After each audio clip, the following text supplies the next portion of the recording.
Hello and welcome to another episode of the Chilled Pint. We got it all going on this week.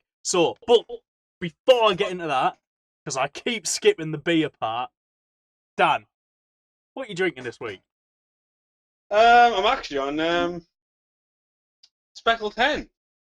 Oh, There you are. Old Speckled Hen. 5%. eh, Yeah, it's all right. I mean, it's a pretty basic ale. It's like a John Smith's in a way. You get it in plenty of places. It's all right. do you know what? I was thinking about this. There's probably Americans watching this, or quite a few. And do you know what? When we talk about beer, there's a thing in Britain. Like, we're pretty much the only country, as far as like we're aware, as a national perception, that does beer. And what that means is, You mean it? You mean like ale, don't you? yes, Right. not lager, right? So basically, by beer, I mean not lager. So your porters, your stouts, your bitters, your milds, you know what I mean? Now, the perception that we get of like America, sort of American viewers, I'm talking to you now, the perception we get of you guys, and it might be fair, it might not be, is that you guys, all your beers you've got are like, your Budweisers, your lagers, you've got your light beers, which are still lagers, and then maybe you've got like these IPAs from like microbreweries and stuff, but you haven't got any of the other stuff I talked about, the porters, the stouts, the other things like that. So, is that right? Have I made that up? Because actually, if that's bollocks, Yeah, let us know in the comments below, and set us right. it's very much like that, like around Europe as well, isn't it? Like, where's that big place known for beer? Even though it's lager. Belgium. Yeah, a lot of that it's mainly lagers, isn't it? They've got like something like thousands and thousands of beers, but it's only like I would say about 95% is actually what we would call lager. Yeah, there's that. I mean, they've got the fruit beers, they've got the dark beers as well, but Some it's all wheat places, lager, yeah. isn't it? It's all lager, basically, is what it is. So yeah. So if you're American or you're anywhere in Europe, and actually, do you know what? We're talking out of our asses. We don't know what we're talking about. Certainly, get in the comments, not only to tell us what you drink, but also with some recommendations as well, because we look to get our hold on it, sort of Yeah, if we widen our can. drinking palette, you know, broaden the spectrum of stuff we're drinking. Because certainly the stuff that gets imported here by like the supermarkets and the pubs and the bars tends to all be foreign lager. If it's foreign, it's a lager, Yeah, basically, yeah. or maybe an IPA, but that's it. Don't like IPA. I'm not a fan of IPA. What's wrong with IPA? Tastes like flowers, I find. Eh, yeah, I'll give you that. So they use the sort of citrus hops, don't they, a lot of the time, Yeah, or the floral yeah. hops. I remember once actually. I was talking to a guy in a bar, and we were talking about IPAs. And he says, "Oh, I love IPAs. Oh, I think they're really great." And I went, "Tastes like flowers." And he took a sip of his pint, and he went, "All I can taste now is flowers." And I actually put him off IPA. I like that's a proud moment for you. And just like that, I fucked beer forever for it. I Just know. like... I felt so bad about it, but I was like, I can't help but say what I think, you know. Right. Well, aside from, like I say, if you've got anything you can suggest to us we should be drinking, get it in the comments. We'll give it a go. Yeah. Or, likewise, let us know what beers you get from England, because we're sitting here with all this range of beer. Yeah. Do you know what? You might only get our really... I certainly know that everywhere you go, like, there's Newcastle Brown Ale. Is that over in the States? That's everywhere. Is it? Yeah. Am I right, America? Newcastle Brown Ale? Yeah, I'm right. I mean, Guinness as well, I suppose. That's a stout, isn't it? Oh, what, Guinness, did you say? Yeah. That's a ruby red porter, officially. Is it a porter, is it? I thought it was a Yeah. stout. Oh, well, there we go. Yeah. See, we don't know everything. Yeah. But that must be in America because, well, right about all the Irish in America and stuff. I imagine that they must have Guinness over there. Well, Guinness is worldwide anyway, isn't it? Yeah, it's like a worldwide. But apparently, England gets the worst Guinness. Well, we do. Yeah. We've tested this theory because we went to Ireland. Yeah. And we don't like Guinness. But we went to Ireland. We had a Guinness there, and it was beautiful. Yeah. I genuinely think like this is like Irish payback for like the potato famine. Like Yeah. you know what I mean? Like Yeah. you know, for just like English like occupation and oppression for like 200 years of that, we're getting like really crap Guinness for 500 years minimum, you know. We get the worst Guinness. Yeah. The rest of the world can have the good stuff. Yeah. Oh, there we are. Anyway, right, we digress. This week's show. So, we're going to start with our game, which is this week is going to be Mutant Year Zero. It's a fantastic game. I'll talk about that in a little bit. Think Mad Max meets XCOM meets a petting zoo. Right, that's sort of like rolled into one. That's all going on. Yeah, all the cute animals are there. Don't worry, all the nice cute animals. Right. Then we've got a nice bunch of arseholes lined up, which I believe you've taken care of, or you've got them all lined up for us. We've got 4 again. Yeah, I think we're going to carry on the trend of the 4. That'll become the norm. There's perfect symmetry to 4, isn't there? Yeah, I felt like 3 was just. There's not enough arseholes kicking around, you know. We need some more. We've got a lot of arseholes. Let's face it, we're never going to run short of arseholes. Yeah. It is the perfect format segment in that sense. Right, and the end bit of the show, we're going to be talking about, like, generally the stuff that's been annoying us this week. That's really been getting sort of on our tits for a little while. Have you ever seen that Family Guy episode, What Really Grinds My Gears? A bit like that. Yeah, it's just stuff that's really going to get on our nerves this week. This is part of our ongoing quest to find new stuff to talk about in lieu of that YouTube or slap a copyright infringement on us. So. Yeah. Yep. Cheers, YouTube. So. Right.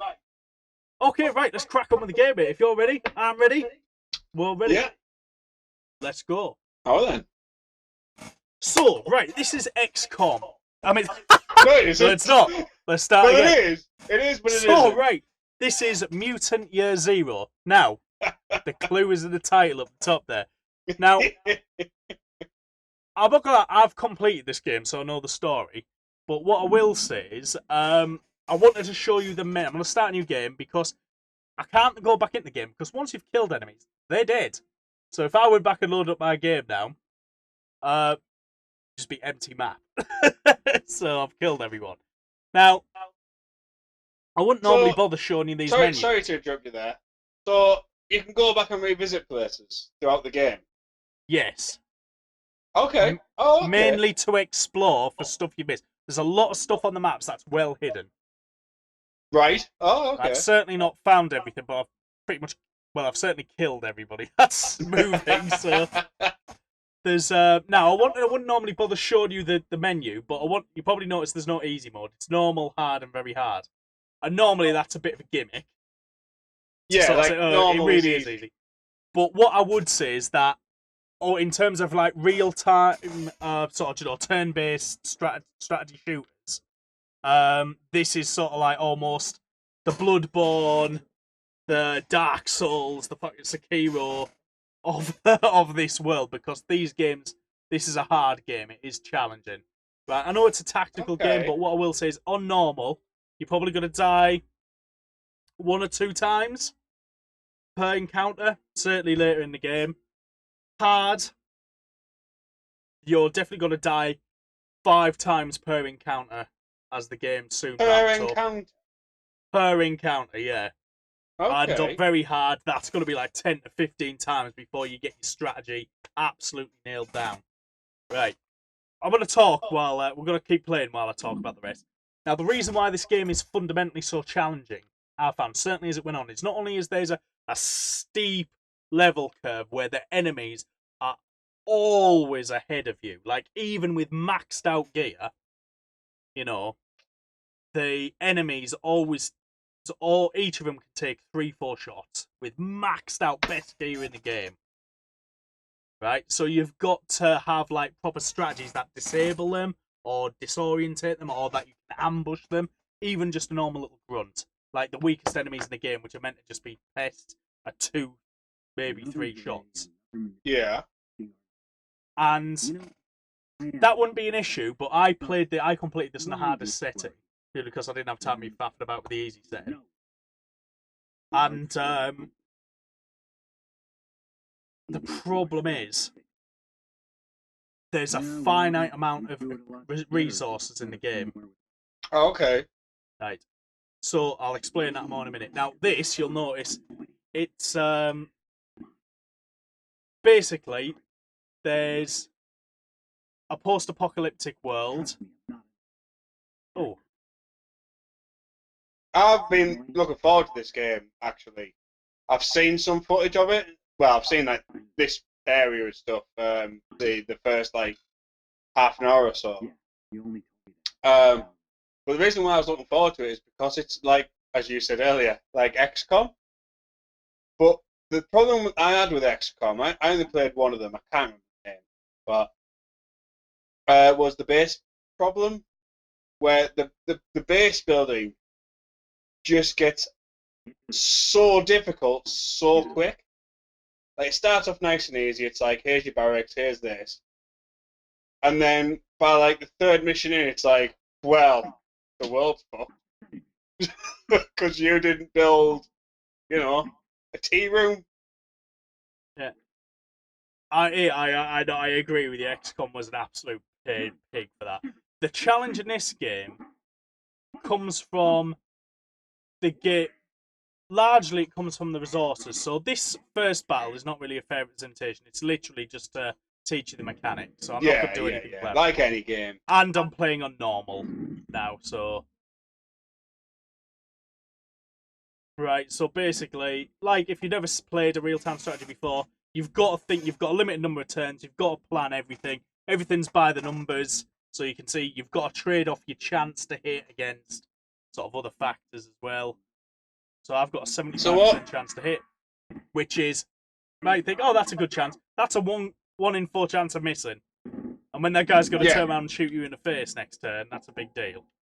So it's annoying me so much that I can't play this. It is a good game. I'm not going to I'd say it's... I'll explain to that there. Was that 75%? I missed him. The reason why Adam has been playing all the games all this time is because I have an internet connection problem. So we don't want to risk me streaming the game.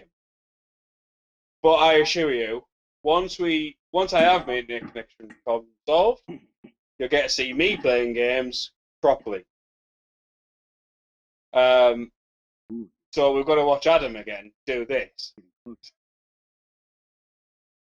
Now, there's just been noticed while you've been talking there that the sound wasn't coming through for the game, but it is now. I mean, for those who were listening, basically you're not missing much. It was just the background sounds, and you'll hear the soundtrack. It's just tickling away. But you'll hopefully be able to hear their voices speak. Now, I picked up an item here. I'm going to listen to this, so you'll notice a lot of the lore in this game comes from the item descriptions. Oh, yeah. So, ancient fire torch. When attached to a weapon, it gives a chance to shoot. Okay, this is not a great example. But you can get damage modules like this, which are rarer than hen's teeth, which will augment your weapon to make them a bit more damage. We saw one of these things once. Filled with zone dogs, right? Oof. There's The ancients sure knew how to build big pieces of garbage.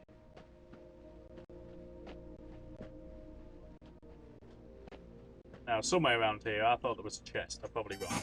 But there's lots of areas. There's definitely a thing in this game. Always go where the game sort of wants you not to go, because, I mean, like any game, that's where the cool stuff is. Every gamer plays like that, don't they? Yeah, that's Don't true. they?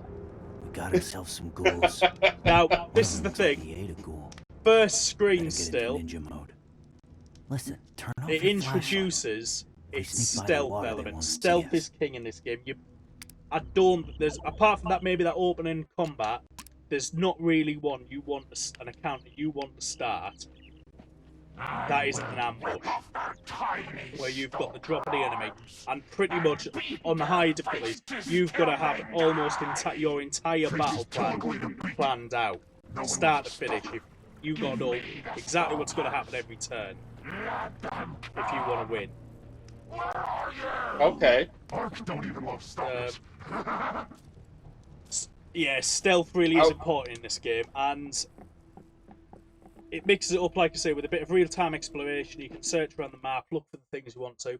The setting of this game, which I will explain, it's because I want to explain why we've got like people with duck heads and big heads, is that modern society, as we know it today, destroyed itself, and humanity as we know it are now called the Ancients. Now, humans are still alive, almost in a sort of like isolated settlements that don't know about each other. And these guys belong to the Ark. Now, these guys are mutants. Mutants have no idea where they come from. They assume something. The Ancients all killed themselves, and the radiation or something caused mutants. I mean, like I said before, I've seen some of this gameplay, and to me, the duck is like my spirit animal on this game. Because he's just, from what I've seen of the gameplay, he's just so that elevator when I see it. sassy and arsehole. Take a bath, He's just like, whatever, fuck it. He is my favourite character. Straight talking. Campsite. Yeah. Looks like I will say he is my favourite character. lived here And nothing like a bunch of skeletons to put your mind at ease. you see how I picked up 2 med kits there? Yeah. There is a finite amount of med kits in the entire game. So if you burn through your med kits halfway through the game, you're out of med kits. Oh, right. For those final bosses, and that is the real challenge of the game, is managing those resources. Right. So it's kind of like when we get back to the Ark, you'll see a shop where you can buy items. But the problem is, once you get a key checkpoint in the game, the shop restocks. There's still a finite number, so there's only maybe 4 med kits in the shop. Right. And they're stupid expensive. And you can't go. And the thing is, you can't farm in this game. Once you've picked up some scrap, so we run in, which is the currency in this game, right, that's it. It's gone from the map. It never respawns. You can't keep killing enemies and getting stuff. Oh, right, You can't keep revisiting areas to get more scrap. There's no farming.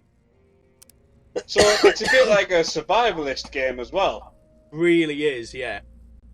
I There hate is genuine survivalist scarcity in games. this game, and that provides a real challenge.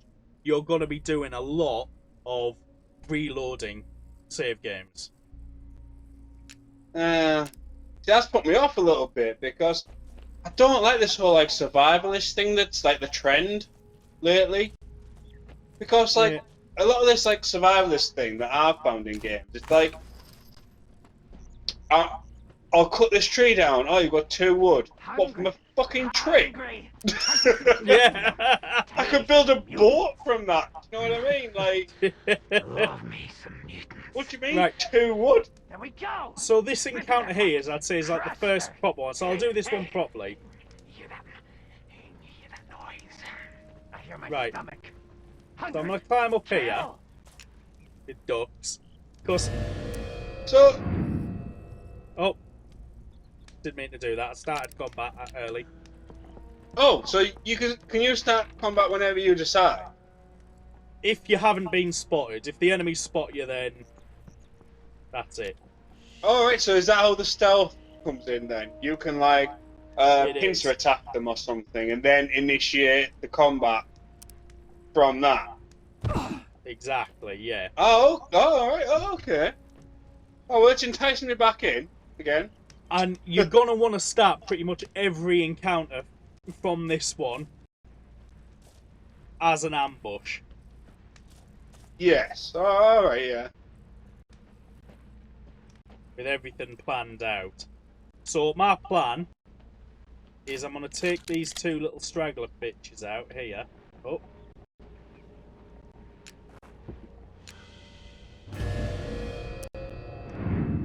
So, can we talk about why is it a duck and a boar? I think from a character, you mean in terms of the lore of the game, or just Well, why? I mean, I understand, okay, so mutated. Right. Okay. We'll go with that, even though, you know, that's not how it works. But they must have went through other animals in like the design process. I wonder what made them decide a duck and a boar as like the starting. Because ducks are awesome. Like, yeah, well, we had this last week, didn't we? We know that, you know, you like ducks. We get it. It's because they're the best animals. What I will say about ducks is, have you ever seen a duck? Like, I remember being at uni, right? And there was just a duck. Do you remember being at uni, though? And there was a duck just in the middle of the seminar room. If I had to take a guess, there was a pond a few hundred metres away. It wandered through the main foyer, like along the corridor, and got into the seminar room, right? Okay. Just by itself, just on a wander, as you do. And I remember opening the door. I was the first at the seminar. I was about 15 minutes early. I opened the room, and there was this duck just right in the middle of the seminar room, like it was gonna like deliver this bloody seminar, right? And I looked at it, and it looked back at me, and it just had this look of like, what? I'm a duck. And ever since then, I've just put my love ducks, because it was like, yeah, fair enough, dude. Yeah, it's like, yeah, I don't know what I was expecting from you to do. Like, he was chill, so I sat down. He was chill. He sat in the middle of the room. We chilled. I suppose they are the best attack animal because they can fly, they can go on sea, and land. Oh my god, they're like the Marines and the Air Corps. My god, I never thought of this. They're awesome. An attack duck. That's what you want. Right, how do I get this brick? Here we go. Right, I'm gonna move there. Are there other animals in the game? There are other animals, and some of them you can play, some you can't. Oh, really? Yeah, I won't spoil about what they are, but there's some mutants and there's some who are sort of non-mutants. Some mutants look like animals, some don't. And the thing about this game is that like I said, the mutants don't really know where they come from. But right. There's humans back in the ark as well. Yeah. And in one in particular is the Elder, and I have to admit, you do get the impression sort of constantly that he knows more than he's letting on. Well, yeah, that's a given. Anyone in charge of a group of people has to know more than anyone else. Otherwise, you're not in charge, are you? You need foresight. That's why you know more than other people.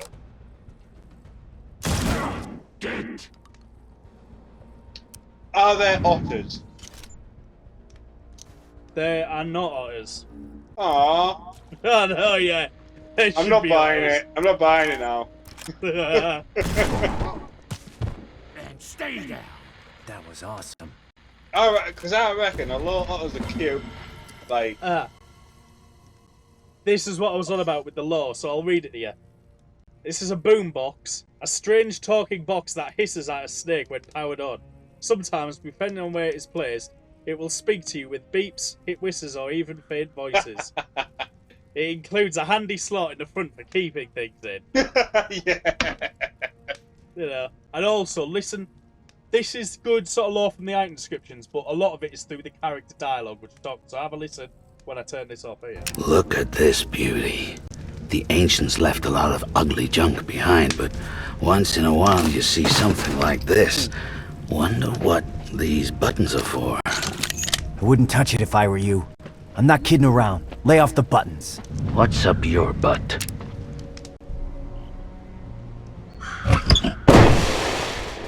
Oh. That's an awesome. Don't be pretending you know what any of this crap is. We'll bring it back to the Ark and show it to Prip. Ask him what it's worth on the black market. I will say when I saw previews of this before, a lot of that item description stuff was what sold me. Because I remember it's like for example a telescope, for example. It's called like a long looker or something like that. Like, because they don't understand what it actually is. And just like that there's sort a of lot of in that, the like game. sudden destruction of the world. A lot of knowledge is lost. Like I say, even the mutants don't know where they come from. Yeah. But I found it like quite endearing. That whole like, we know what it is, but they don't know what it is. Yeah. So I didn't quite get to the game because, like, basically, it looks like there was this massive plague that wiped us both out, and then as a last-ditch attempt, like, humanity dropped nukes. This game, it seems to me, set itself up, but the way it ends just begs for a sequel. Yeah, well, I think a lot of games do that anyway, don't they? When they're, especially when they're a new project. Yeah. I won't give that away, but when I say, yeah, you're right, a lot of games do that. But what I will say is this game finishes with a lot more questions than it does answers, and I find that a little bit unsatisfying in that there's no real payoff at the end from a story point of view. Alright. There is in that you find out where mutants come from, sort of, but you don't find out why or any of the motivations behind it. You literally just find the physical location. Oh, and that's okay. You don't find why they were made, who was making. Well, you find out the names, but not who they worked for or anything like that. Okay. Yeah.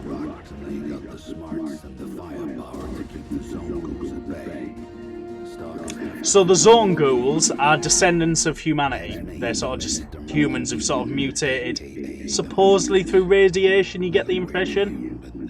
So people have mutated as well? Yeah. But like, when I say mutated, I mean mainly just become psychic, like telekinetic and ugly. Oh, okay, so there's like superpowers in it then? Yeah. Okay.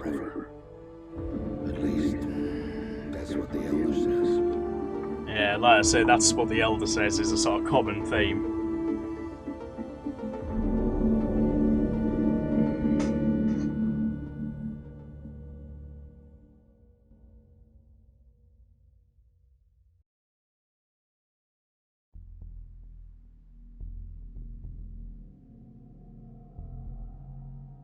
Yeah, so let's say this post-apocalyptic world, I know it's set on a sort of tabletop pen and paper RPG.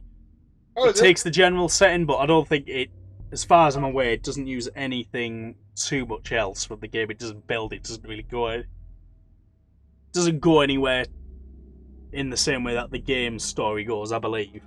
Correct me if you've played this. So, is this set on an actual location? Yeah, there is a real world location for this, which I won't give away. Oh, okay. Because you can find it out during the game, but this is set in like a real world location that actually happens there, and that's... I wouldn't say it's an important part of the story, but it does really give you the sense that you think, oh, are we in an alien world, are we in somewhere else? Like, and it actually really grounds it once you find the clues that think, oh, hang on a minute, this is...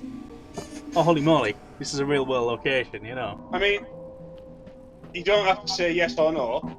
Yeah. But I'm going to say, is it America? No. Elevators up ahead. Okay. Surprised at that. Yeah. The way it looked there across like that scenery, and like with the weapons and stuff, like, and like maybe like the cars and stuff that we've passed, I sort of got that vibe. Yeah, there is clues like here. Here's one, like the road signs here are one of the clues. Oh right, okay. Like I say, and you look at like certain notes and things that you find in the area. I never paid that much attention to like the little details. To be fair, whilst you were playing there. Yeah, if you can read like the languages on the signs and things, there's clues. Ah, okay. They're planning to ambush the elevator. So there must be a little like secret law then. Sneak around. A bit like I was saying, like find out like these relics of the past and stuff, like they're like binoculars or things like that. Yeah. So here, for example, this is like a level 25 area, and I'm level 3. Yeah. As a general player tip, I'd always try and go to here. It's a bit boring for me to do it now. I'm not going to do it on this because it's just, you'll never be able to fight anything in that area. But if you can sneak around, you might be able to find some good gear. Yeah. I mean, as we've said before, we've been playing games for how long now? Almost 20 years? Christ. And it's just that thing where in games you never go where the game wants you to go. Right, here we go. So have a look. So it's so there.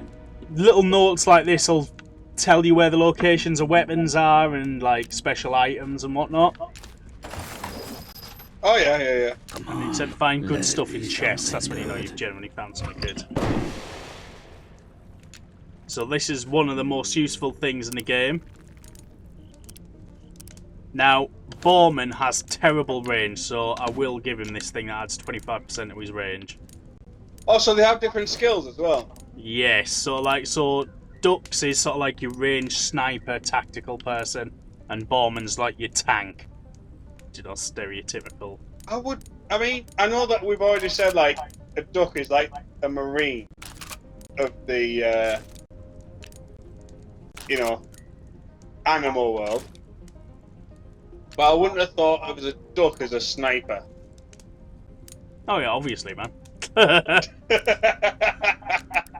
I mean, that's just a flaw in your thinking, I'm afraid, mate. Well, obviously the makers of the game realised that, a duck is obviously a sniper. Plus, they're all-terrain, I mean... This is true. Yeah, all-terrain. Air, land, sea.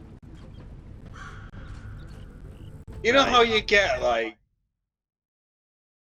in games, like, where sometimes it's like a hybrid of two creatures? Ducks as are an already enemy? that. If it was a duck, would that be the ultimate enemy? The elder meets us at the elevator. He says he I'd doesn't say have a so. second to Yeah. lose. Could dive underwater. Important. Could go into the sky. He says is a man. And that Could man waddle at you. everyone Or, in New the York knows opposite, him. you can have it as, like, He's a gearhead, going farther into the a zone war than anyone ride. else, bringing makes back sense. the machines that help us. as if you were going to ride a creature into battle. Would you take a giant duck? Hammond, keep the odds beating. So, The elder says 3 I will minutes try and ago, explain a bit of the opening game. I'm going to skip this scheme. But the early game, you're looking for this one called Hammond, who's like the Yes. Ark's chief engineer and scientist. He's the only one who really understands how the machines work on the Ark, salvage technology, and he can sort of repair stuff. So, if he's not around, the Ark will fail and die, the whole society will fall apart. Now, he's vanished, he's gone off on an exploration to explore these machines he's found, and he's not come back. He's him and his squad of stalkers, which is what the group who go out into the zone, which Dux and Borman are, to go out and find scrap and salvage resources. Also, they're like a different group of stalkers. They're generally tougher. They're mutants. They're tougher than normal humans, and that's why they can survive scavenging. Right, okay. And Hammond's been out with his group of stalkers, and he's not come back. And you're trying to hunt him down. That's part of the early game. But as you go out, you sort of find things that bring a lot of questions up in your mind, and you've got questions for the Elder. I've got a question already. If you're in a society like this, where there's aggressive parts and someone hasn't come back, you just assume they're dead. Yeah. Want to know how this goes down? For the right But price, I he's fix so and upgrade your important, it's shitty worth gear. going out and finding. Any I questions? suppose, yes, from that standpoint, yes. Yeah. She's worth listening to, this one here, the lady who does your weapons, because she gives you tactics and how to beat the enemies. But then, a flaw in that is, if he's the only one that understands it, he can teach others. Yeah, And that if is you're- true, but for some reason he If doesn't. you're the elder and you're in charge of everyone, you would say to this Take it guy, easy. look, I need you to teach them. Because if anything does happen to you, God forbid, you know. Right. So, at that Dux's Fix pit, that's where you use your one currency, your weapon stuff up here, your weapon parts to upgrade your gun, and any bits, weapon attachments you found out in the field, you can attach them. This here is a sort of rare currency, which gets you permanent buffs. I'll say in a minute. This is your main currency, which is your scrap, which is what you can use to get stuff from the item shop. I'm going to sneeze, I think. Bless you in advance. You know the drill. Your face, Stalkers mate. want gear that keeps them alive. No, I didn't sneeze. provide the gear. Nah. See anything you like, just let me know. Thought I was going to, I didn't. Right, so you'll notice like there's 4 medikits here. Yeah. Now, anything you buy from the shop is gone permanently, but the shop itself restocks 4 times as you reach certain milestones in the game. Right, okay. But that's it. And each time, so there's 16 med packs you can buy in from the shop, and that's it. All the rest you've got to find out in the world, and there is a limited amount out in the world as well. This is what I was talking about. Same goes for grenades. Same goes for your Molotovs and all the other types of grenades. Everything. Right. So you've thrown too many grenades early on. No more grenades in the late game. Right, okay. And the grenades are crucial for a tactical advantage. I mean, this hasn't been out that long, has it? No, I think about Do you reckon 7 it's months, something 6, that 7 might months. patch? Has it had a patch, did you say? No, I'm saying, do you reckon it's something that might patch? No, I think it's very much deliberate to provide the challenge. Because when I was first looking at this game and like saying I was really interested in it, none of that was mentioned. Like the difficulty, like in like limited supplies and stuff. Hmm. So I kind of can see it as Until next it's time. not just you that would have noticed that. Yeah. I mean, the other thing is, even if this was unlimited in this shop, scrap isn't. Every time you pick up scrap, that's it. It doesn't respawn. Nothing respawns. So you got to run out of money to buy it with. Yeah. Right. And we'll I feel go like to that the would bar. be annoying. After a killer day in the zone, you know you can always come So to this the is Ritz Prip. for some He's like the high-quality bartender who's a grub. black market dealer. Wanna get He loaded? trades the Order a rare shot. stuff you find, like No the butane, boombox. no bleach, only And Oh, the yeah. Farseer, which you were talking about later, which I is a also telescope for dabble like in a permanent little, buffs. antiquity trading. So if you find any cool artifacts out in the wasteland, bring them to Well- me and I might give... He needs. I forgot his name. I'm gonna call him Jeff. Yeah. The guy we're looking for. Doesn't he need Jeff? He does. So if I was recommending anything to anyone, 2 things you want to buy as quickly as possible. This one, which extends the amount of turns it takes for you to bleed out when you die. So that is super important. And this one, before you buy anything from the shop, gets you a 10% discount at the shop, so it's worth it. Or 20% off Oh, at the yeah. shop. Till next time! Get that straight away. Any discounts, always buy them in games first.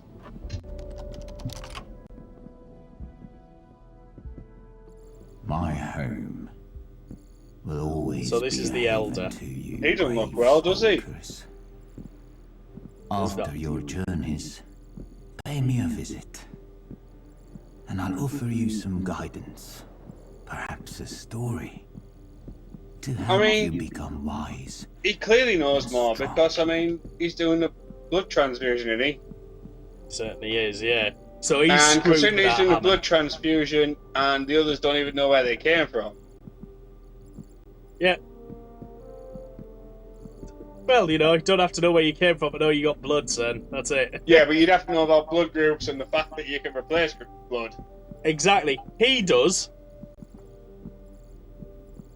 Put it like that, that's not an accident, that detail in the game. Yeah. Oh, okay. Yeah. Well, there you That's go. not It's bad not really a writing, spoiler that's- if I noticed it straight away, is it? Yeah. And I've not played the game. like I say, it's one of those things where you're like, he knows more than he's letting on. You know what I mean? Right, I'm gonna stop it there, mate. I think that's enough. I don't want because after that you just explore in new areas, more fights, sort of thing. You see how it goes on, and there's a lot of sneaking, and from that point of view, it's boring to look at, but playing it's a real tactical experience.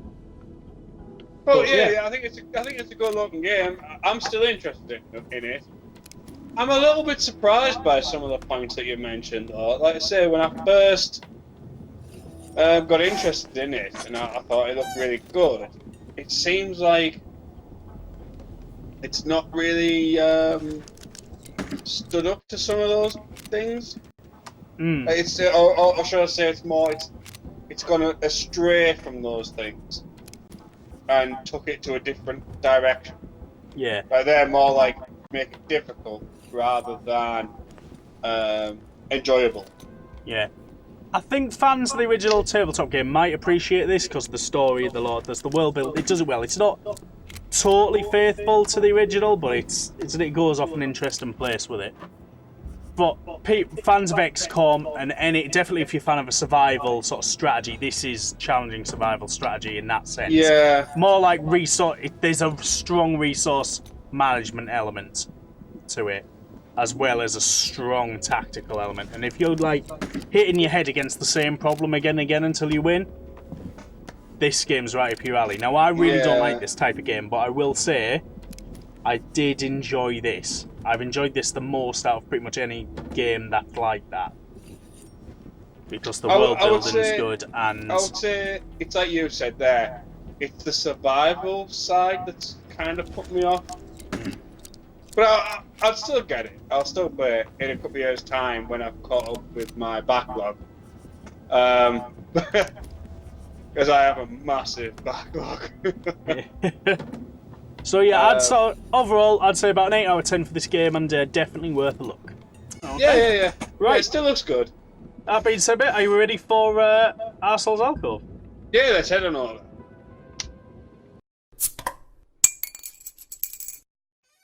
Right, so here we are in the Arsehole's Alcove. So like I said, I've got 4 for you again this week. That's probably going to become the norm. So, shall we get started? Yeah, I reckon so. Bring it. Right. I'm ready to pass judgment. First one we have is... Am I the arsehole? Okay, I imagine this person, the first language isn't English. So I'm going to paraphrase this. Am I the arsehole for sitting on a guy's bag in a full train? Okay. So initially, probably yes. So...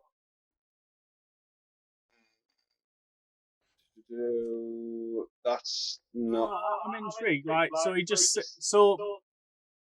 Yeah, sorry, the beginning of this isn't part of the actual story, so I'm having to find where the story actually starts. I'm just trying to think how it... is this bag on the floor? Is the guy trying to save his seat with a bag? What's he doing? Well, initially, if you just sit on someone's property, you're an arsehole, aren't you? Yeah. So we've got that set. So let's just see, because we have been surprised before by this sort of stuff. Right, here we go. Okay, so this is the actual start of the actual story. Yeah. So it's a full train during rush hour. Enter the train and see an empty seat. Okay. Nice. I move to the seat, and the guy sitting next to the empty seat says, "Can't sit there. It's reserved for my friend." Okay, so he's the arsehole automatically for saving a seat, which you fucking don't do on public transport. Yeah. Which exactly what they did. They said, it's rush hour, you can't do that. If it's not rush hour, mate, you can't do that. Yeah. He refuses. So I say, I'm having to paraphrase a bit here because it's like broken English. He's coming, so he says. So they say, yes, you can't do that. So they were going to sit. So they go to sit down, right? Mm-hmm. Yeah. On the empty seat, because they were like, yeah, fuck you. You can't save a seat. at the last second, he puts his bag on the seat. No, that's the arsehole move. Right. Putting the bag on the yes, seat is the right, arsehole okay. move. Definitely. So they stand back up and say, "Move your bag." He yeah. says, "No, he won't." So they sit on his back. Oh, that's a power move. That's not an arsehole move. That's a power move, mate. But here's a weird thing. We're saying not the guy writing this now, but the guy in the seat is an arsehole, right? Yeah, but the guy sitting down is the arsehole. Not the guy sitting on the bag. The No. guy sitting. But I'm wondering, because it's like broken English, I'm wondering where this is, and I'm wondering culturally what that's like. Because it says here at the end, so she, or he, whichever one, sat on the bag.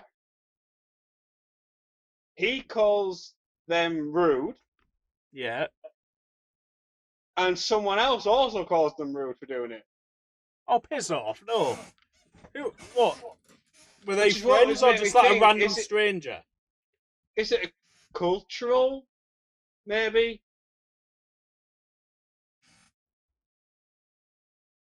I mean, definitely to us, as Brits, to us, the guy with bag who puts it on the seat is an arsehole.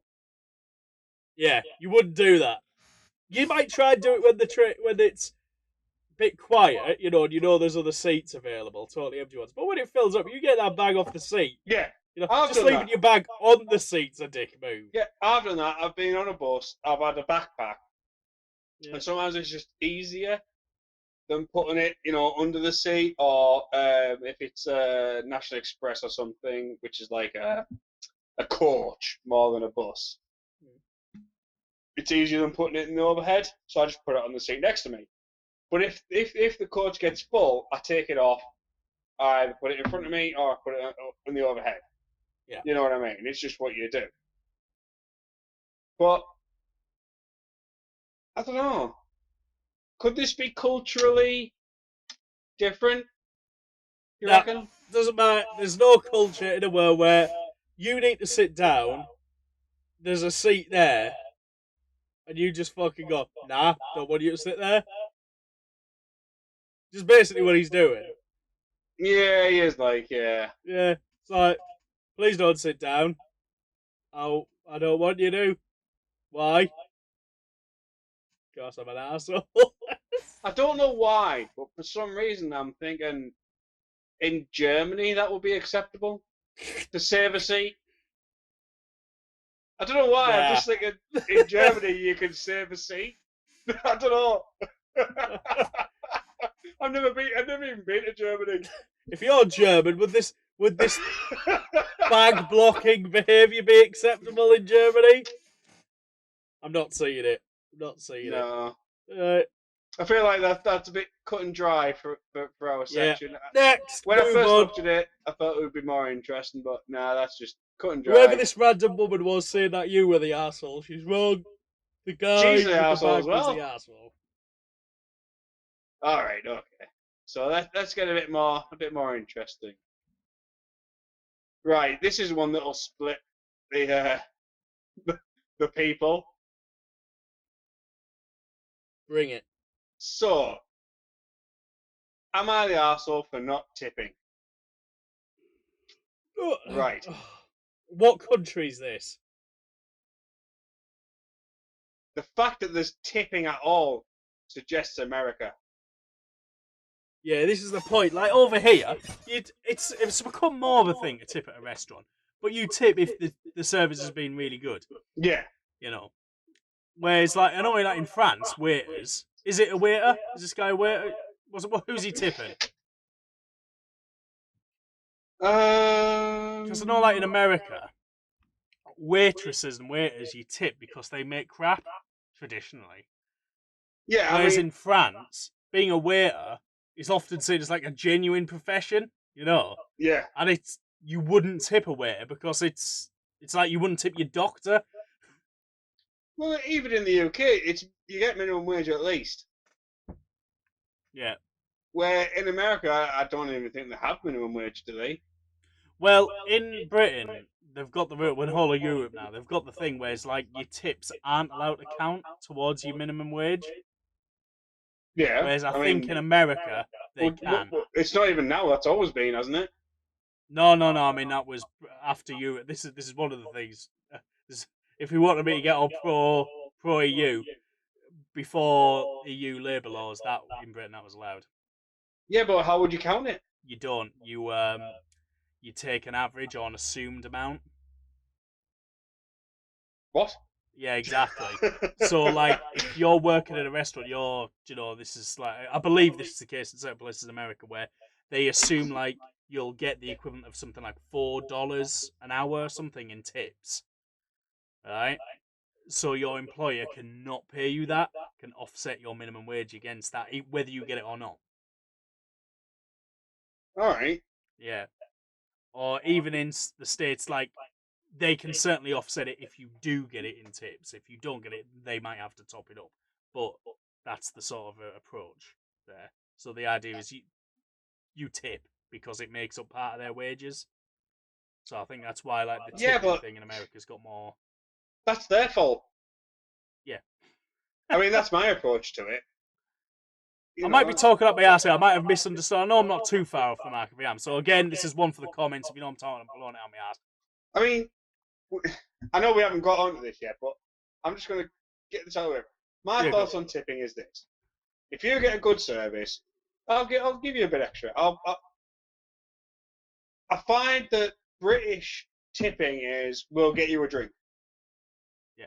It's not a percentage. It's nothing like that. It's right. You've done a good service.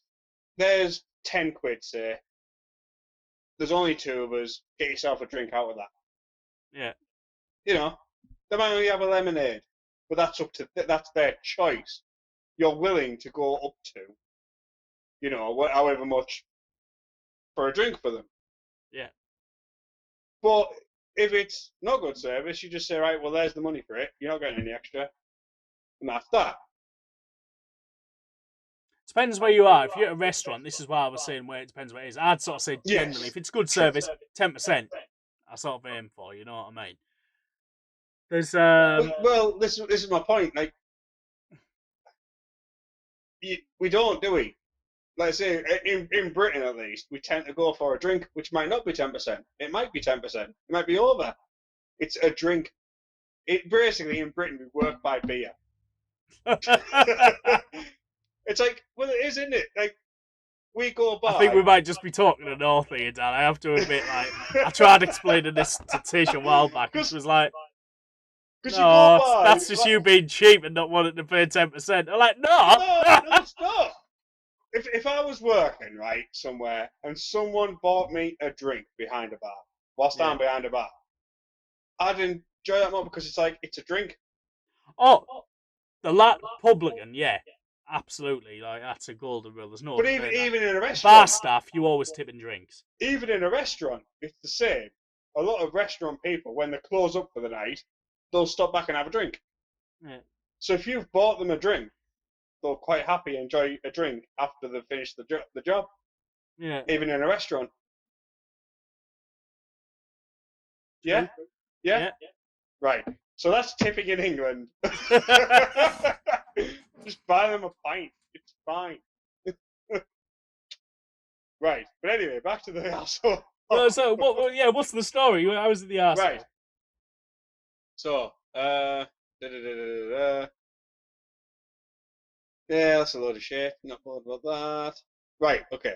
So, the other night I ordered 4 pizzas from a chain down the road. They weren't delivering that day. Okay. So I called an Uber to pick up my pizza. Because they're being triggered. Okay, yeah, fair enough. 10-minute trip there and a 10-minute trip back. That's not down the road, mate. That's fucking miles away. Yeah, this is America. Ah, yeah, that's true. Oh, yeah, sorry, yeah. Oh, yeah, $15 total. Yeah. So I get there, pick up my $90 worth of $90 worth of pizza. Jesus. Yeah. And walk out back into the Uber. I did not tip. Okay. As I was getting into the car, the guy chased me up the store with arms spread wide and yells, "Really?" Okay. Stared at him in shock, saying, "Yeah." Okay, so the reason why this is annoying the guy is it's like this. So he goes on to say, the thing is, the more I think about it, the more heated I get. Why on earth would I tip someone who made my food when that is the express purpose of their business? Which is a bit like what we're saying. Yeah. There's no reason to tip someone because they get a wage anyway. But this is the US, so it's different. So. Yeah. Oh, actually, that's a good point. I never thought about before. Even in America, you don't tip the chef at restaurants. Well, you do. That's or the the point. cook when you order delivery. That's what, like, pretty much every restaurant in the world tips are shared. You know, because no one ever tips the chef, but they are split amongst the chef. It's whoever's on shift that night. Right. Oh, okay. Yeah. Oh, well, I didn't think about that. Yeah. Yeah. So okay. Yeah. So you kind of do. But, yeah.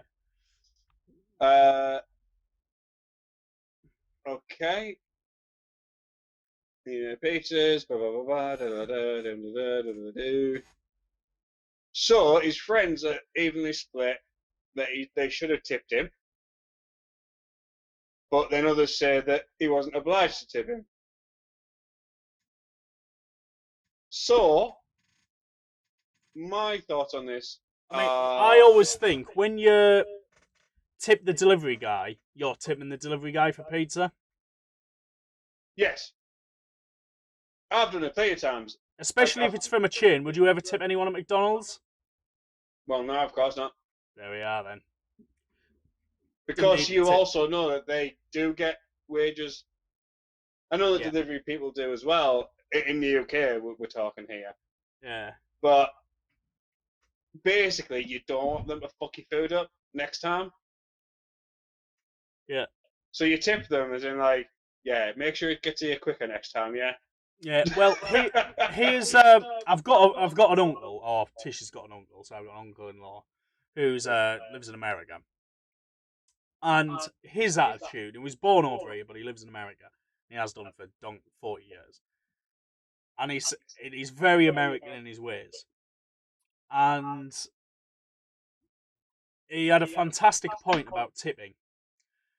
And he said, you know what? He said, the British have got tipping all wrong. He says, you hope for good service and then tip if you get it. He says, in America in general, you tip up front and guarantee good service. Yeah.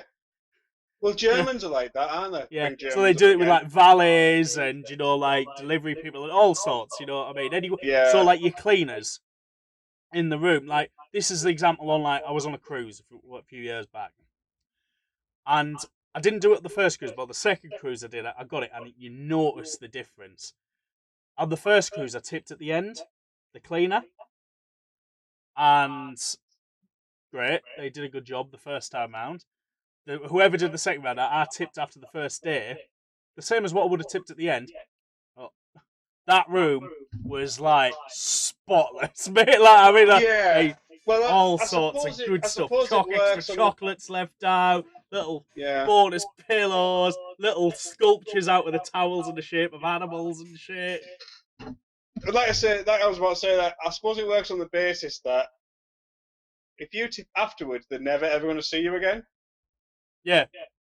But if you tip first, it's like, oh, this guy's going to get in tomorrow. Yeah. And if I do a good job, he'll give me some more. Yeah.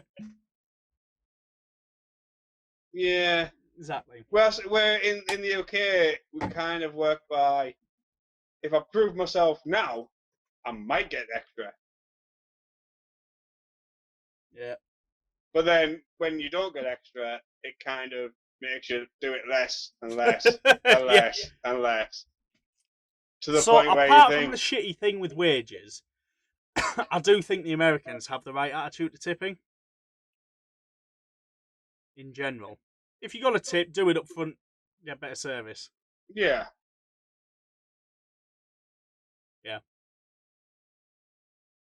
Amen. There we are. That's But- so this But particular guy.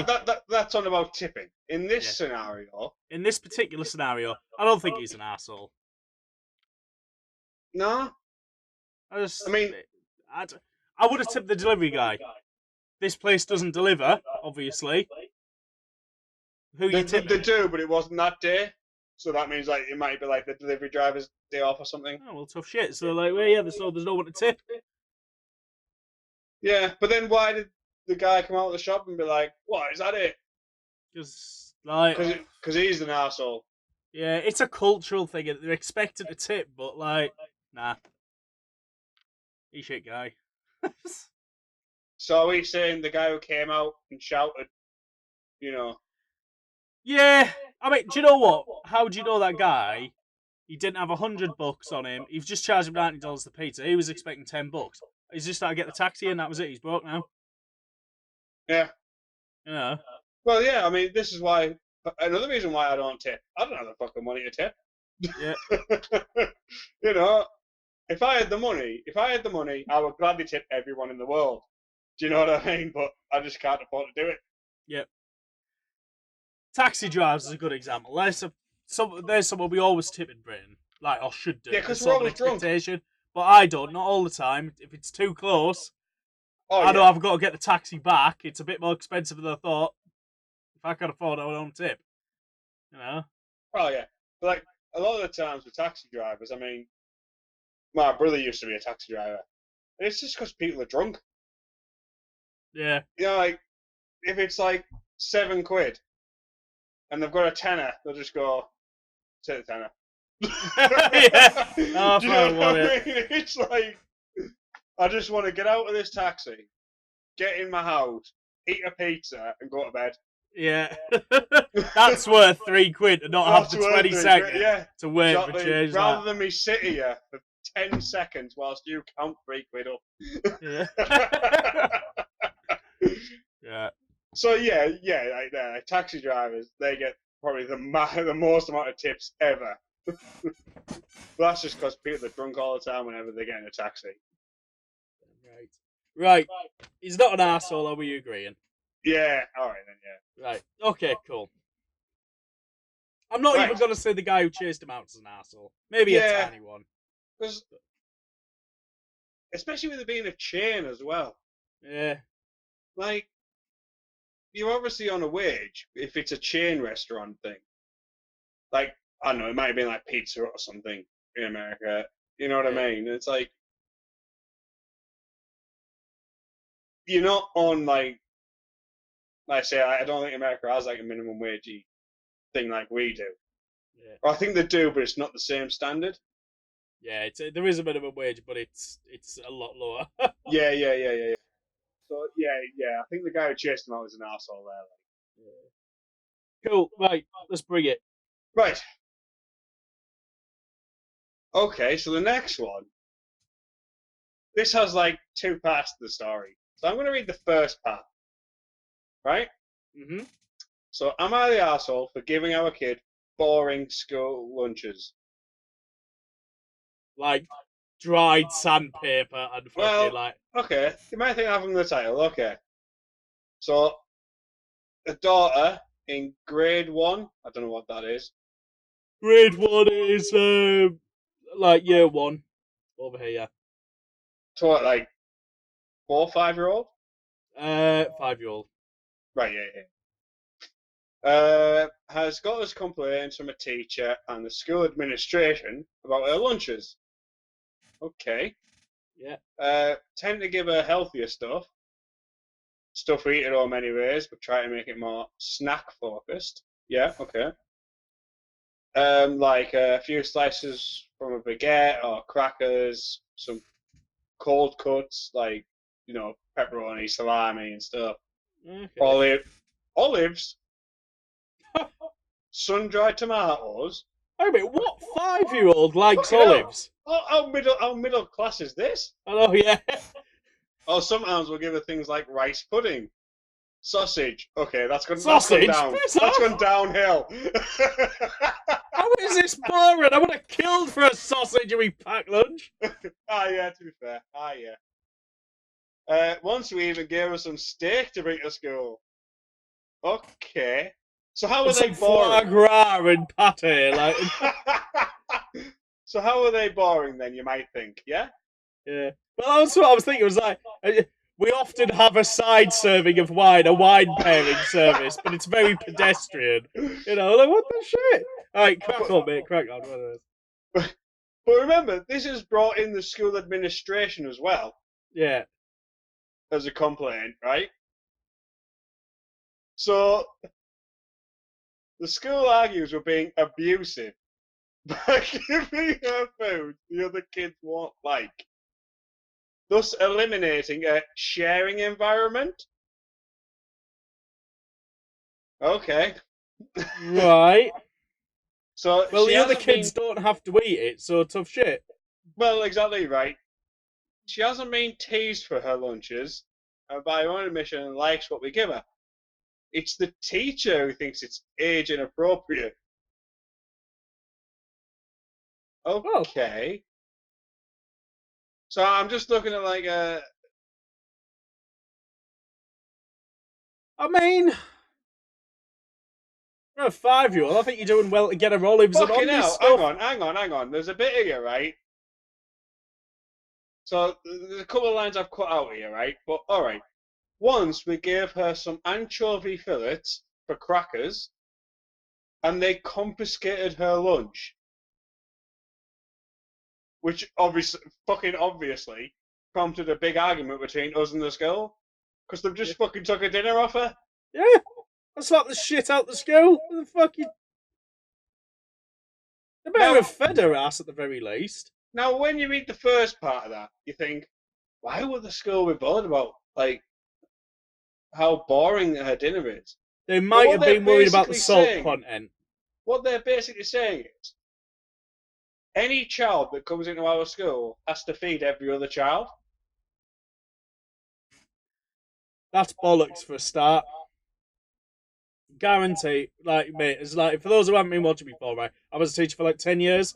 That's bollocks. There's often days where you might have, I mean, even in different countries, you might have this policy where every child's expected to share their lunch and have like a big picnic environment. We have that in Britain as well with the younger year groups, you know, but it's message. It's a very clear thing. It's not an everyday thing. Even in countries where it is, that's bollocks. There's definite non-sharing things, and I'll tell you exactly for why. Allergies. Right? Yeah, well, you're just openly sharing. I'm sorry, little Johnny Peanut allergy over there. Oh, he's dead. Yeah, I'm looking through comments here because I'm wondering where this is. Because it might not be America, you see. And even the comments are like, no school that any of them has ever known is like, allows that because of allergies and stuff like you've just said yourself. Like, what? Is the teacher stealing their lunch? It might well be. Like pate and olives and salami and steak. Teacher's just like, eat an apple. There are a couple of comments here saying the teacher's just jealous that they're getting fucking olives and fucking tomatoes and steak and stuff. Yeah. Wow, I can't believe that's even like a thing. Is that it? Is that the end? Yeah, I mean, Schools... I can't believe that's a even. I can't even believe that's a school thing. If that's a genuine argument to the school's off its fucking rocker. But it does say that the teacher and the school administration has complained. So that's like school administration. Is that America then? Yeah, will be. Isn't that a committee?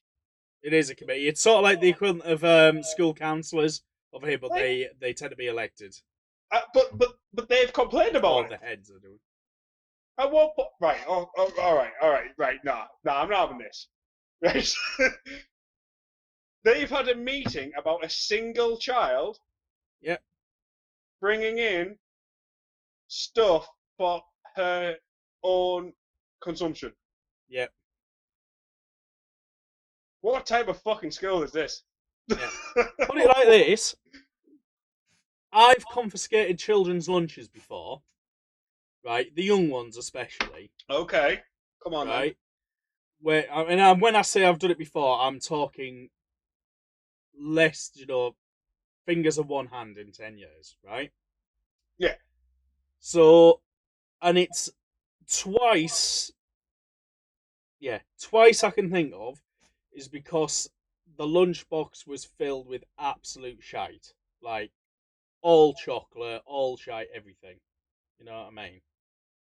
So, Yeah, so when I've confiscated the lunch, I've let him have a non-nutritious. chocolate bar, but I'm like, right, I'm taking the rest of your lunch. You're not just loading up on chocolates and sweets. Yeah.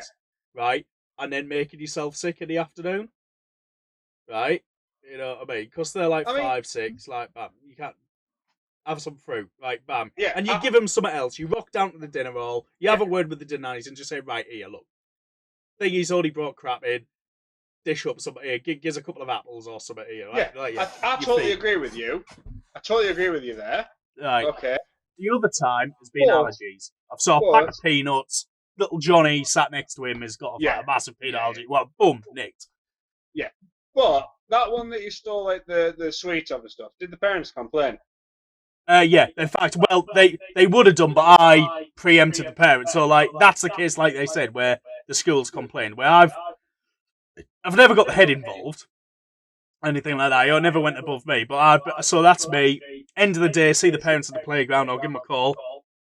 Blah blah blah. I noticed it's full of sweets today. Let's say if it's I missed it. Did I miss the sandwiches or whatever? Do you know, I always give them an out, even though I know there's no fucking sandwiches in there. Like, oh, so did I miss the sandwiches? But there's a lot of sweets in there. I stopped me. I didn't want him. I let him have some, but I didn't want to make himself sick of the oven, so I give him some more fruit and things. But were the parents happy with that? Hey, they took a bit of umbrage, but it's also a subtle way of letting them know, like, I'll be looking out tomorrow. What's in his lunchbox? Yeah. And it's and if they keep, and I've not had the problem because then the next time, and so on and so on.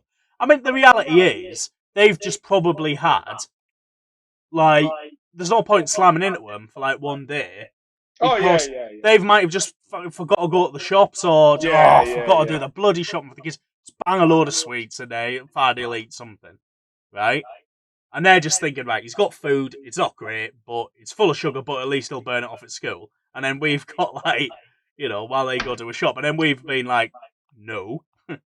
Yeah. Put that on the side, fuck that. Yeah.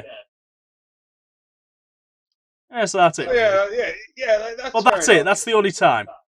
But this is the instance opposite of that, where the schools went, why aren't you feeding every fucker else? Yeah, with your highly nutritious, top quality food. Yeah. Aren't you getting him peanut butter and jelly sandwiches? Yeah, you middle class bastards. That's what the bit of school's basically saying, aren't they? Yeah.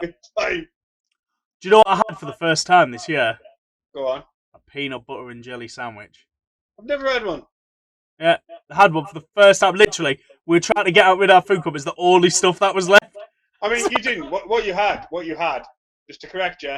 Peanut butter and jam sandwich. Jam. Yeah. I will say, yeah, that's true. But do you know what? I'm going to call it peanut butter jelly purely because I'm convinced the Americans invented it. So I'll call it their name. No, they didn't. They didn't invent fucking jam. Yeah, but I bet they put the two together for the first time. Yeah, possibly. Either them or the Germans. Germans have a way of doing that. Yeah, I see what you're saying. Right, yes, yeah. Mind you, I only recently had Reese's. Well, they only come over recently, didn't they? Yeah, they're all right. I don't Since mind them. Kraft bought out Cadbury's. Yeah. Yeah, they're all right. Yeah. I've not had those. What are the other ones that the people rave about? Kisses or something, is it? Hershey's Kisses? Yeah, I've not had them yet. Nah, me neither. Yeah. I had the Butter Kiss or whatever, the other stuff either. What's that? I don't know. That's the thing. I just see it in packets all looking all American. I'm like, well, I'll I'll maybe eat you one day. That's it. Oh, Right, next, I think we decided the school's just the a school's weird a arsehole. massive arsehole. They're like, It's a massive arsehole, just weird arsehole. no, because they're expecting them to beat the school. Yeah, not true. Granted, bullshit. Yeah, even on the days where we've had like big community picnics, you're only expected to feed yourself. If you bring extra, great. Yeah. And then you don't expect it to come. You can't insist you even come. Yeah. Some people are skint. You know Well, what I mean? exactly. I mean, yeah, you're gonna have families who are well off, and you're gonna have families that aren't. Yeah. You can't expect all of them feed each other. Yeah. You know, I mean, I imagine, yeah, the one who's not well off is like, well, I want his fucking olives. Do you know what I mean? But you can't expect it. Yeah. Yeah, with you. It's just like that's the way it is, isn't it? Yeah, come on, right, next. Right. I fucking love this one. Okay. I'm out of the arsehole for kicking out my date at 2 a.m. Because they didn't tell me they were trans and left me to find out in bed. Oh, I find this fucking hilarious. I've not even read this one. I just saw the title and Depends thought. how he I reveals just saw the title and thought we're having that. Right. I'm gonna call it right now and say not the arsehole, because if he only found it in bed, that suggests the trans guys just sort of sprung it on him. But we'll hear him out. Well, yeah, because we have been surprised. Okay. I met this woman on Tinder a few weeks ago. We've gone on 5 dates. Clicked well, enjoyed our conversations, and on our most recent date, she agreed to come over. We watched a movie and cuddled. Okay. After some time, took her to bed, and when I took off her pants, I was surprised with A dick bigger than mine. penis! That's fucking class. Oh. Shit. Oh, can you imagine? You've been doing really well. 5 dates. 5 dates. Right. Okay. So then, when she saw the look on my face, she said, "Sorry for not telling you earlier, but yeah, I'm a chick with a dick." I took offence that she didn't tell me earlier, but she was nonchalant about it. Yeah, because she knew. I mean, Nonchalant with her dick. oh, I mean, that's God. always an interesting one, isn't it? The whole chick with a dick thing. Is it a chick with a dick, or is it just a dude with tits? I know it's identify as a woman. I get that, as trans maybe or whatever, but you know what I mean. There's a trans woman. Anyway, right. I was giving that some real deep thought as well, what you just said. But I really didn't have an answer. Yeah, because you think of it, these they're essentially they're males. That's why they've got a fully functioning dick Oh yeah. with tits. You know what I mean? Yeah.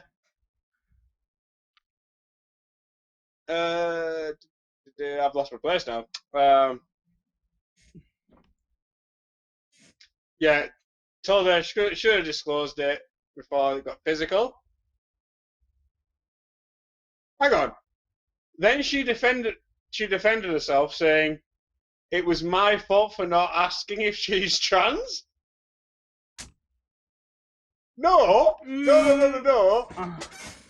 I mean, I'm single and I'm on some dating sites. I'm not just going to go to every woman that I chat to and go, "By the way, you trans?" Great dating strategy. By the You know what way, I mean? I just want to check: are you actually a man? In Right? fact, you remember last week we talked about this, and that caused a HR complaint. Are you a man? Oh yeah! Oh, I forgot about that. It's the Yeah. actual woman who just had a hormone imbalance thing. Yeah. People thought she was trans or whatever. No, she just had a hormone issue. And it caused a massive thing with HR. You can't do that. We all seem to end up in these predicaments. Right. Okay. So obviously, he was like, get your fucking kit on and get out. She resisted because it was 2 a.m. Yeah. She begrudgingly left, not before cussing me out and calling me close-minded.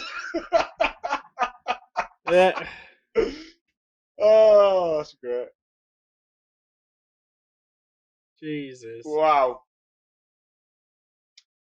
Nah, Well, dude, you got to, before you end up back at the house and fumbling about your bed. So what was she was sort of hoping, she was hoping that he'd just discover the dick and sort of just be like too horny and deep in and just sort of roll with it. Yeah, that sounds like it, doesn't it? Especially when she says, what was it? You're close-minded. Yeah, now, I am going to see this from another point of view. If you're trans, who's going to find you sexy?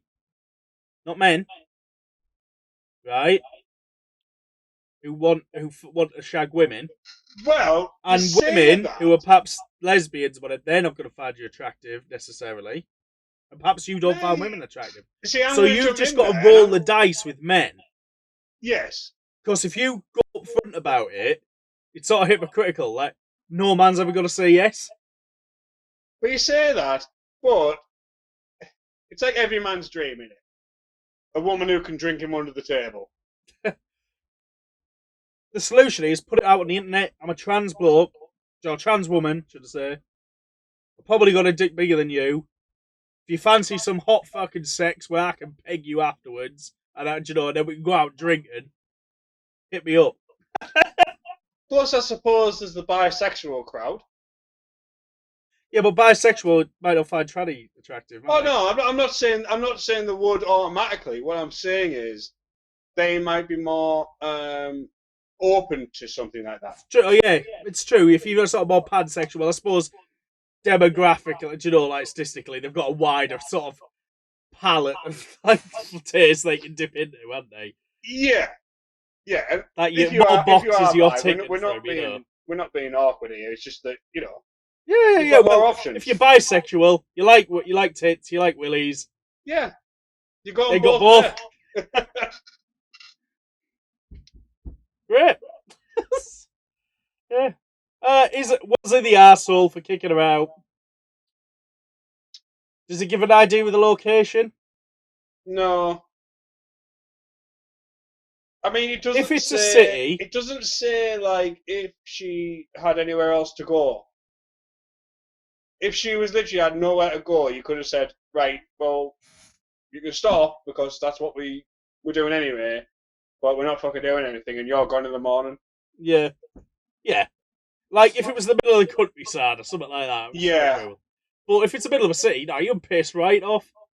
Because I mean, even I've had that before. I've had like women come over, and I used to live in the middle of nowhere, and it's been like only like second date or something. Yeah. But they've wanted to come over. They should come over, but they've been like, oh, but no sex. It's like, all right, fine. So they're just like, stay in the bed. You know what I mean? It's not a problem. You know what I mean? Yeah. Like, just because they come over doesn't mean that it has to be sex. Yeah. So it depends. He doesn't say he doesn't say this, but it might have been in the middle of nowhere. In which case, he's an arsehole. Yeah. But if it's in a city, then he's not an arsehole. Yeah.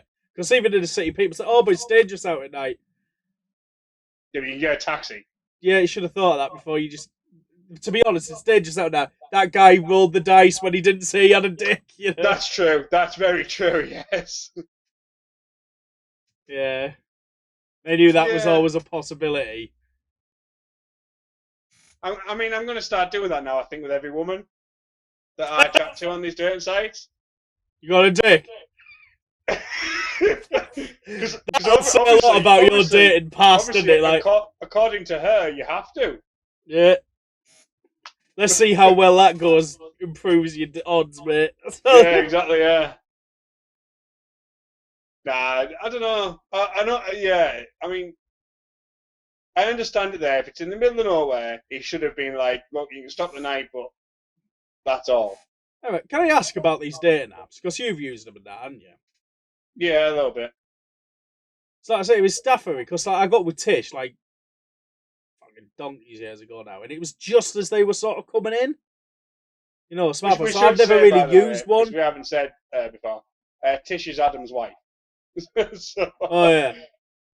So it's do you know, like you got to think that's 11 years ago. Like smartphones were like barely a thing.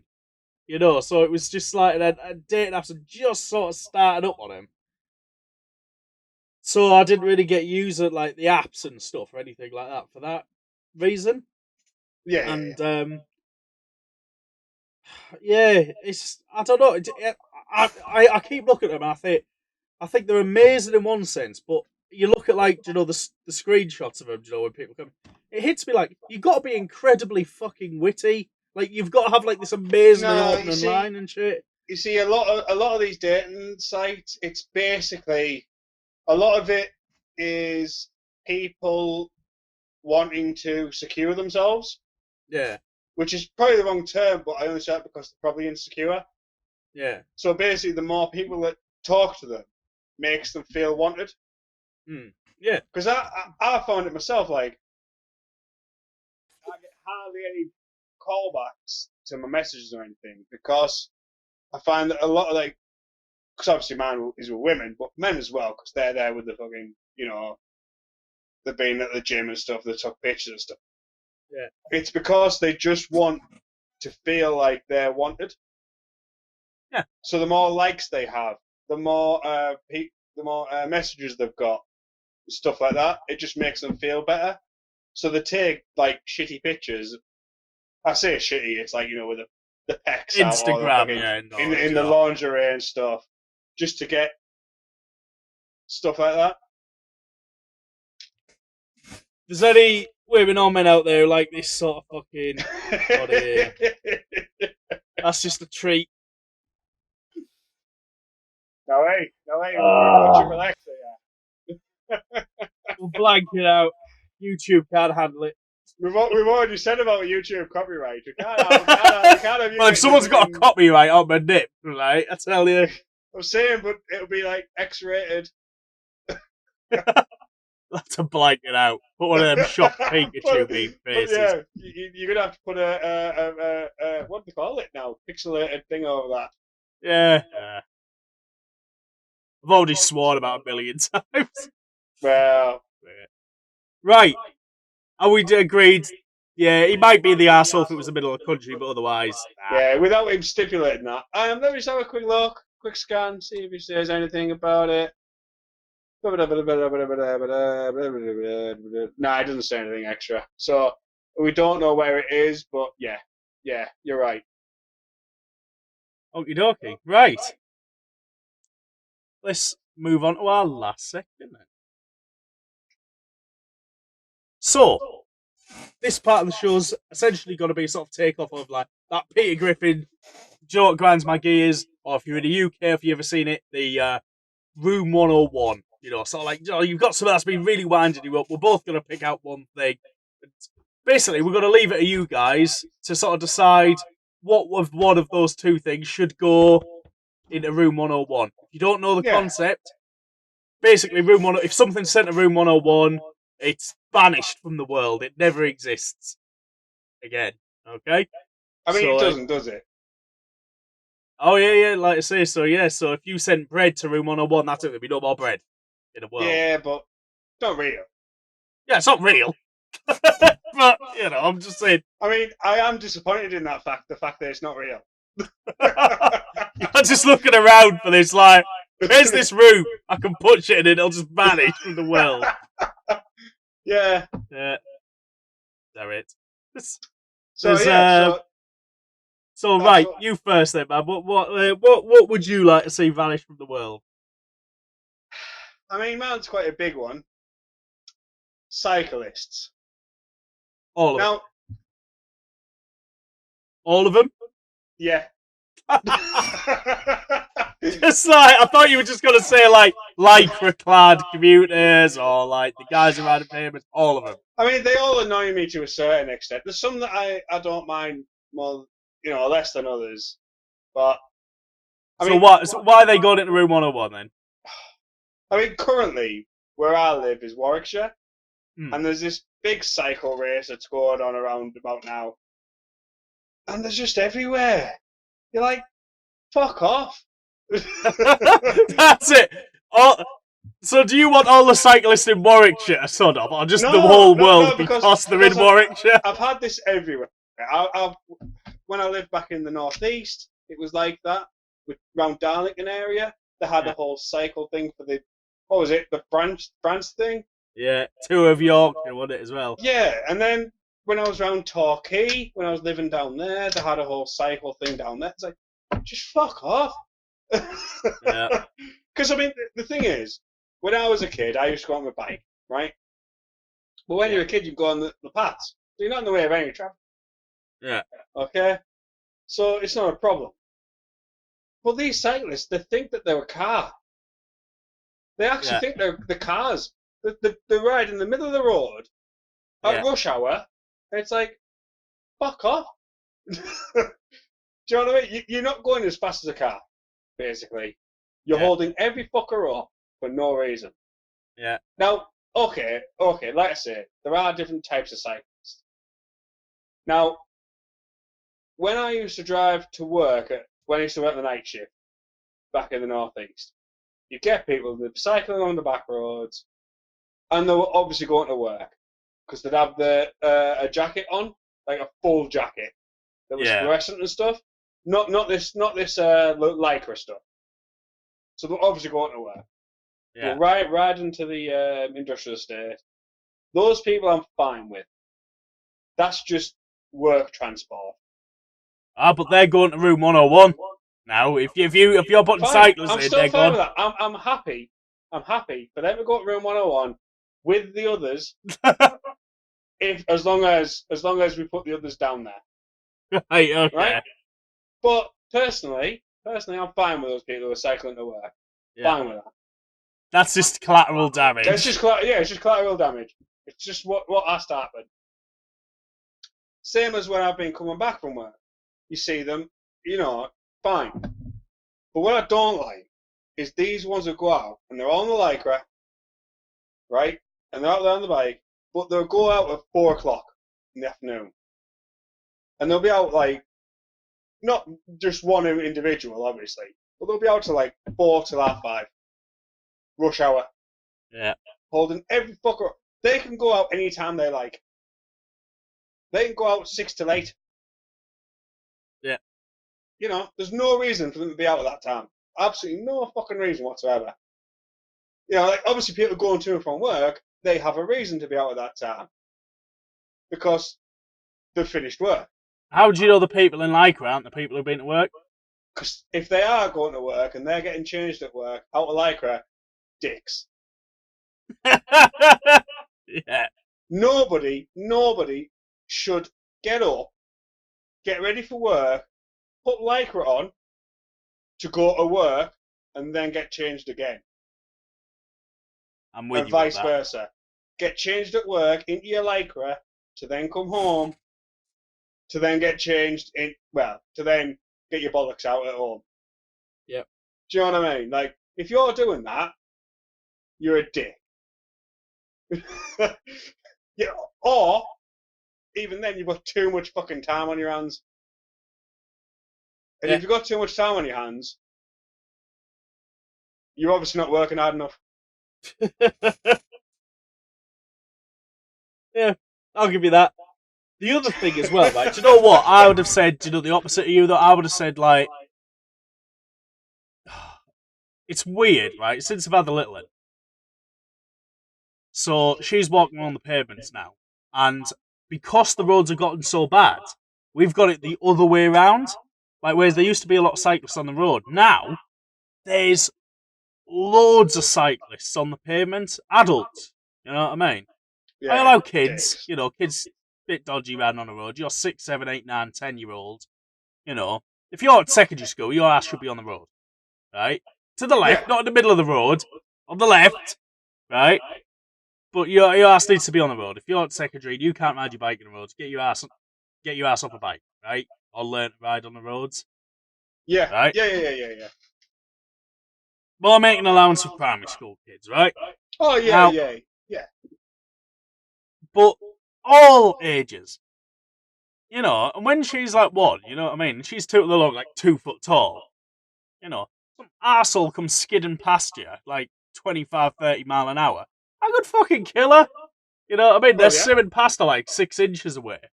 You're like, you absolute prick. You know what I mean? Like, you know, so if I see the bike coming, if it's there, I'll pick her up. You know what I mean? But sometimes they just boom right fucking behind Yeah, you. right around the corner sort of thing. Yeah. Or even just behind you, because you don't hear a bike coming Oh, miles yeah. away, do you? You know? Boom. Anyway. And it's like, you're just tempted to fucking kick them off into the road. So it's like, fuck Should you. do. If you could ride that fast, what are you doing on a fucking pavement? Yeah, well, yeah. You know? Yeah. So I'm going to agree with you a little bit on that one. I was going to say, yeah, I'd happily put all sides. also I was a bit brings me more to another mellow point. up until this year. I'm like, That nah. also brings me to another point there, right? Where you're saying they can go like 25, 30 mile an hour. They fucking can't. They say they can. Can't. Right? On the pavements they can. So when they're going along the road, and they say like they need like 2 meters giveaway, like, fuck off. you are not 2 meters fucking wide. Why the fuck do you need 2 meters? You don't. If you're on the I don't road, give a car 6 inches. right? You know, when I overtake them half the time. Right. If you're on the road, you should be prepared to be fucking passed as close as a car would be. Yeah. Right? The best one I ever did, right? Best one I ever did. And it was one of these, you know, in Lycra and stuff, right? And I used to have a big 4x4. Mm. And the horn used to be loud as fuck. And one time I was coming back from work and there was this fucking cyclist. And I got right close to him, right next to him. And I know all these cyclists are going to talk in the comments and all this, like, oh, you're dangerous and all this. Like, fuck you, right? So he's like, I got right next to him, beeped the fucking horn, and he fell in the bush. And I just thought, yeah, fuck you. Was there a reason you beeped him? Yeah, because he was the cyclist. That was the reason. I What was he doing? purposely did it just to fucking frighten him. He wasn't blocking your road. He wasn't. You just literally. This guy had it fucking coming. He was because he was a just cyclist. going along like fucking along a back road, which is national speed limit, which is fucking 60 mile an hour. Yeah. He's trundling along on his fucking bike with his Lycra on, in every fucker's way, right? Yeah. And I was like, fuck you. This is fucking rush hour at 4:30. Yeah. You know what I mean? So I thought, right. Merp. I've got a way to get him off the fucking road. And into the fucking bush, apparently. Jesus. Oh, Jesus, that's playing hardball. I don't think Sadly, I don't have that 4x4 anymore, so I can't do it anymore. But your Yeah. horns just too. I just imagine you get like fucking like a massive speaker system on the top, just as you go past. Fuck you. You should. Yeah, cyclists, That's right. especially Lycra cyclists, especially them. So, if you So- think cyclists should go in, get your comments down in there. If you think Dan is an evil bastard for people saying he's now total cunt, get that in the comments as well. Oh. Right, my So- one. Oh, go on. But it's a little bit more controversial, or less so. Who cares? Is gluten-free stuff. All gluten-free stuff should just be gone. And my reasons are probably more petty, but it's just too much gluten-free stuff. Like, everything's gluten-free now, have you noticed? Like, that bit of the supermarket, which used to be like a little thin slither, right, for celiacs, basically. Yeah. Is now like really now I'm going to start talking here. See that, or people who are genuinely, right, people who are allergic to gluten, right, they survived without it before, by eating stuff that was gluten-free. And when I say gluten-free stuff, I don't mean stuff that's naturally gluten-free. I mean the gluten-free versions of stuff you see at the supermarket, right? That gluten-free. I got fine, you know. Maybe slightly emaciated looking, whatever, you know, but whatever. They got by. Now, so I don't think we'd kill anyone who is a genuine celiac. What we would get rid of is all of these preening absolute fannies. Or like, oh, I've got a gluten intolerance, you know. Because, like, this one time in, like, 2004, I ate an oaten biscuit, and it fucking, like, oh, and I come off with with palpitations or something. And ever since then, me and Diane have been incredibly gluten-free, you know. Just, and also we masturbate, like, gold or something. I mean, just like, this thing, what I'm talking is the hand-wringing, preening, sort of mincing git of a person, you know, who's almost fashionably gluten free. We'd get rid of those. Yeah, I understand what you're saying. Yes. Yeah. I mean, it is becoming a fashion now to be like lactose intolerant, to be gluten free, to be vegan, to be blah blah blah blah blah blah blah. It is, and I think we'd just get rid of those and we'd just by calling them out on their BS. You know, because some of them would be 1 or 2%. The rest, you just suddenly find out, you know, it's all fine. And the whole thing as well, the problem with like this gluten-free stuff, it's marketed like it's good for you. Gluten's good for you. Well, yes. Gluten is like genuinely good for the body, unless you're intolerant to it or allergic to it, you know. And remember, difference between intolerant and allergic. Allergic kills you, you know, puff up, allergic reaction. Intolerant, oh, I've got a hurty tummy, you know. Yeah. So there's I mean, I found out recently that I'm lactose intolerant. Yeah. But I still drink milk. Yeah. Because you're not a pussy. I'm all like, I'll make my body fucking have this. Yeah. Well, I'm not being funny, mate. I mean, the irony is, that's like, how do you build up tolerance to anything? Well, yeah, that's true. Yeah. But drink it. I think at our age, can you really build non-tolerance? Yeah, you can still build up a tolerance. There's the irony is you can also build up an allergic reaction or an intolerance that way as well. Just it depends on how your body goes weird. Oh, okay. Right, there's this is not what's happened, but usually it works. There's yeah, but with intolerance, so there's a couple of parents I know at the minute, their little girl's lactose intolerant. So what are they doing? They're feeding her milk. You know, every day. Yeah. Make sure he gets milk and yogurts and cheese every day. I thought you were going to say the opposite there. I was going to be like, yeah, but how old is this kid? Because they might just be shitting themselves because they're young. Yeah. There's that. But you know, they make sure they get a little bit of milk, a little bit of cheese, get everything, little bits every day, regularly every day, to build up a tolerance. You know, and they will. Take years, but they'll do it. You know.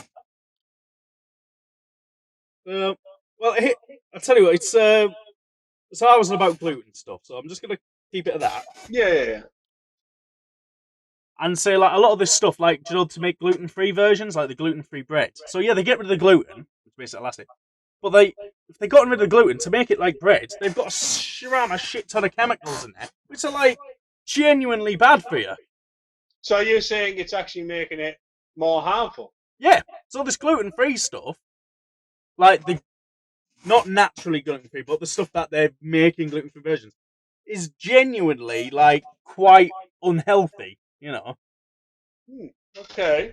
You know, just from the stuff they're putting in to get the properties of gluten. And yeah, you know, so it's not even a good healthy thing. So there's a lot of people buy gluten-free now because it's just seen as a health thing, which is not.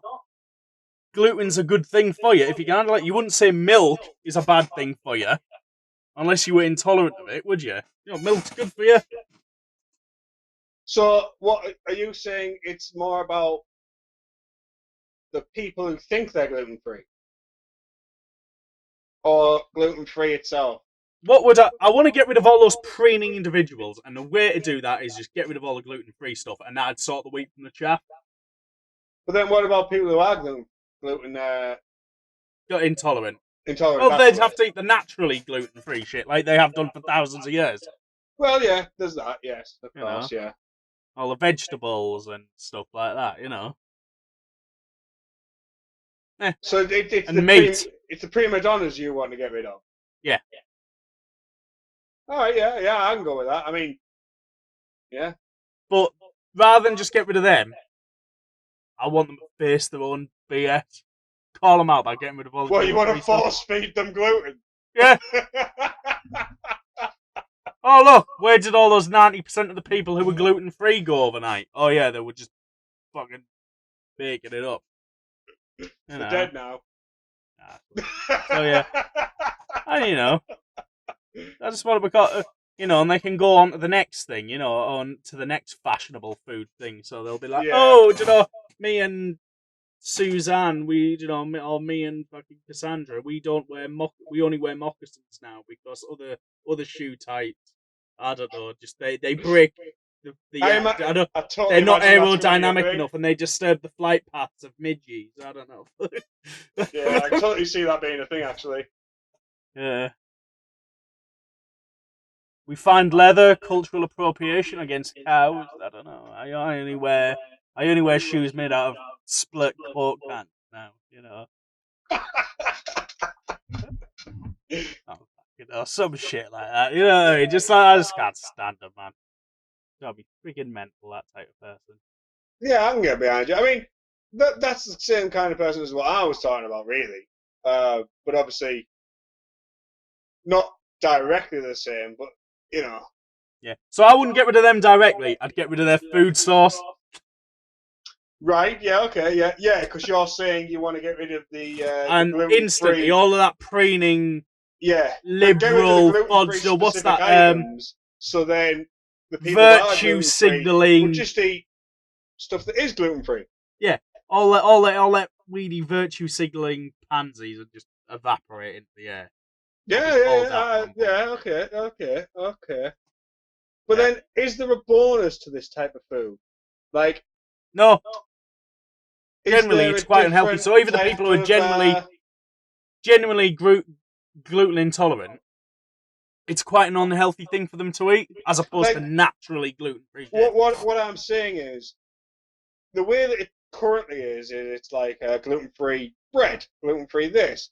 But is there certain things that we could do for like chefs and stuff where gluten free stuff would come in to make food different or more adventurous? Nah, they'd lose out. If you're gluten intolerant, you would lose out. You'd have to go back to how it was, where you were just limited to basically everything that's not bread. So no sausages, no burgers. Which is not a bad thing. You just have to make do with steak. That's definitely not a bad thing. Somehow you'll survive. You know what I mean? So it's not like I'm casting genuinely gluten intolerant people to a circle of hell. Not if they can have steak, no. Yeah. Perfect. Right, so anyway, that's mine. That's what I'd put in there. I think I only have steak like once a year. It's all I can afford. Yeah. I'll hook you up, my sister. That sounds like a eater. That sounded really weird. She's made entirely a steak. What isn't a steak, Dad, if you kill you're a cannibal? No, my sister works at a place that produces rare breed steak and stuff like this. And it's great. It's great. Right, so yeah. So if you think I'm talking a lot of bollocks, let me know in the comments. And if you agree, you're fed up with that sort of liberal, hand-wringing, virtue signalling, pansy ass bollocks that's sort of circulating around this gluten-free stuff at the minute. Yeah. Let's let me know. Let's get rid of their food source. Let's start a movement. Or vice versa. If you agree or disagree with my point of view, leave it in the comments. Yeah. And we'll. So which one needs to go into room 101? Cyclists or the gluten-free stuff? Yeah, we might even put a poll up. Who knows? Damn right. Right, I think that brings us to the end of our show. Yeah. Any last words? It feels like it's been quite short this week, doesn't it? It does. I think we've just been on it. Focus. There's no fat to trim, Dan. You know, we have been a slick 2 hours. It's all like gluten-free. Yeah. That's it.